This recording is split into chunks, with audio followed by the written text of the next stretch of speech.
2 weeks before election, meron daw siyang pakiusap sa akin. Ang pakiusap daw niya, sabihin ko daw na aatras ako. Ano, pasira ulo.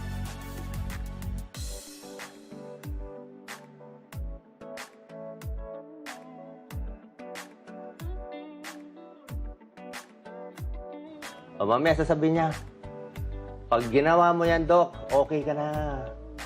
Sa'yo na ang DOH. Sa'yo na ang 2025 Senator. O, piprint pa kita t-shirt. O, malamang may budget ka pa.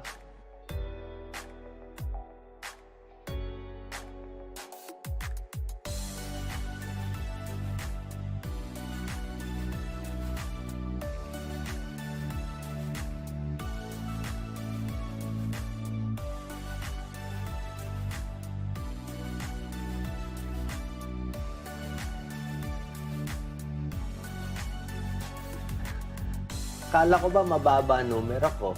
Diba? Kala ko ba wala? Bakit kailangan pa ako paatrasin? Ano to? Game fixing?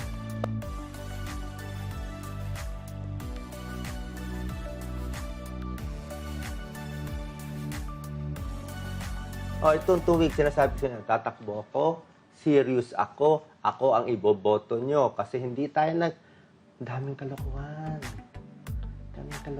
Kung gusto niyo matigil ang kalokohan sa bansa, ako iboto niyo. Matitigil to.